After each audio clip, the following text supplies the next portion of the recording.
Hey there, how are you? Hope everything is going amazing. I am just here to give you guys step one in the home purchase process. After you've determined that you are ready to purchase, I have a video about that below. Ways just to know that you're ready to purchase. Briefly, you're financially well, your credit score is okay or great, and that you have money saved up. There may have been some other tips in there, but that's in the video. Watch it. It's just a short 15 minutes long. Anyway, this one is going to be really short, but I just want to let you know that the first step in the home buying process is going to be your finances. You may have already met your real estate agent. You may have already picked out a house. Having your real estate agent in place is perfect, but don't pick out your house first. The first step is never to pick out a house or to start looking at houses. And this may be the reason why, this is the reason why I do not show houses prior to somebody getting their finances in order, meaning how am I funding this home? Am I going to be purchasing my house cash? Am I going to be getting an FHA loan? Am I going to be obtaining a conventional loan? So knowing all those things in advance helps tremendously.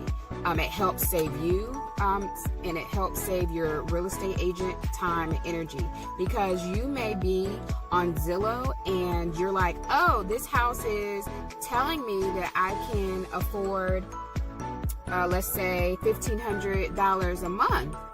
And okay, that's fine. You may be able to afford $1,500 a month because that might be close to what you're paying now.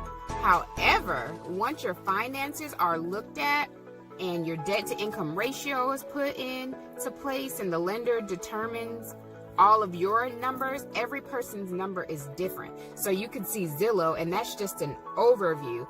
Zillow is also not including your homeowner's insurance, and also not including your taxes. There are things that there are numbers that are included in that number that Zillow is not really putting in. They're putting in the base mortgage number. So a lot of people come to me and they're like, oh, I know that I don't want my mortgage to be more than $1,500, and per Zillow I can get a house that's about $250,000 to $300,000. Let's start there. No, we're not going to start there. We're going to start with you picking up the phone, getting your documents into a lender, and let them tell you what you can afford. Because two people may actually make the same income, but one person may have higher debt. One person may have a lower credit score. There are so many different factors that go into, with a lower credit score, you may have a higher interest rate. So your numbers are not going to look identical to anybody else's numbers. So when someone tells you, oh, I have all of this house for $1,200, well, they may have bought their home when interest rates were lower, maybe in the 3s, which would change their payment. So now when you're comparing yourself to what someone else has and what they're paying, you don't know their debt. They may have no debt at all. They may have an amazing credit score. They may have not needed any down payment assistance. So everybody's situation is so different. Sorry. And you really need someone to look at your situation. You are no one else's situation. If you have student loans, that's a whole nother topic. But let your lender look at your stuff.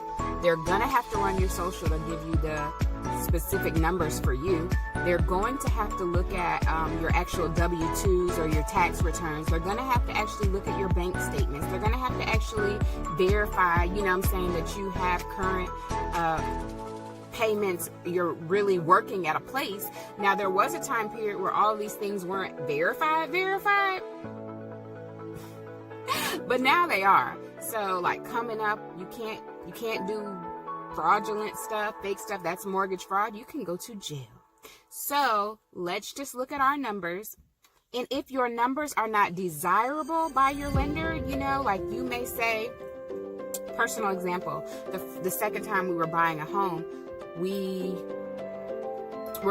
started looking, which is what happens when you look first. You start looking at houses first, and then your appetite goes up for houses. Like that price point we were looking at was maybe like $350, $400, and then you have the granite countertops, you have the amazing wood walk-in closets, you might have a pool. Like there's all of these amazing features that come when you move up in a certain price point, but that could be in your mind because Zillow told you what you could afford instead of actually letting somebody look at your specific situation. So you get your appetite increased for something that's beyond what you can borrow. And now when it's time to look, it's like, I don't see nothing. There's no houses out there for me. These houses are all ugly. I want granite countertops. I want this and I want that. Because you started with the wrong step. You have to start with step one, and that is getting your finances in order in advance. And the lender may say, hey, if you just change this about your credit, or if you just get this debt dealt with, then you can qualify for so much more. So for our specific illustration, I was looking at these houses. They were really expensive and high class and all this stuff. And then when they gave us our qualification amount, it was like $200,000. I didn't see anything that I liked at all. So what I did do is I had a truck and I paid that off. Like $4,000 or $5,000. And we paid that completely off, and not like we just had extra $4,000 or $5,000 sitting around in the bank account. We actually decided to get rid of that car because it was that time where gas had went like way up, and we had a Lincoln Navigator and it was always doing stuff. So we decided to go ahead and sell it. So I posted it for sale. I actually had somebody that was into cars and all that stuff, wanted the car. So that's how we were able to pay that off.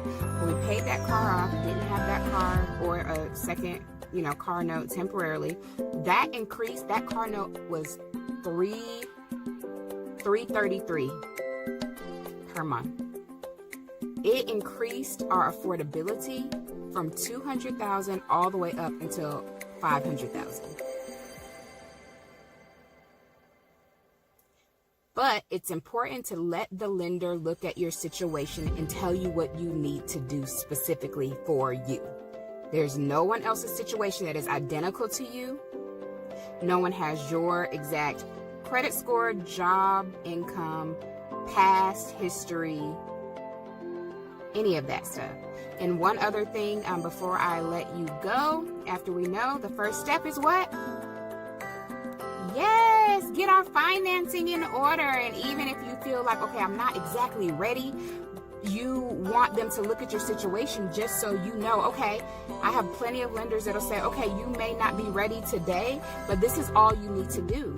These are the steps you need to take to be ready in 6 months or 1 year or whatever it is. Or they might give you an amount and you may not be satisfied with that. However, just wait. You know what I'm saying? Just wait or do whatever you need to do to get the level of home that you want. However, I always say, do get a home that's comfortable. Don't try to compete with anybody. Get what's comfortable for you and your budget, because as they are looking at all your income, they are looking at your gross income. We don't live off of our gross income. Like, that is so bizarre to me, but we live off of our net income. So find out what's comfortable for you, a safe place for you, one that doesn't put you in a position to be stressing out, or all you get to do is work because you got to pay a mortgage and you want to live your life. And then you don't want to be house broke. You have this nice, amazing house. All you're doing is working to pay bills and you're never home to enjoy it. And when you're home, you're stressed out about your next dollar. Also, don't want you to live like that either. So, there was one more thing I was going to say. I don't remember. Anyway, financing together. Go back and think about it. I'll add it to the very end of this video.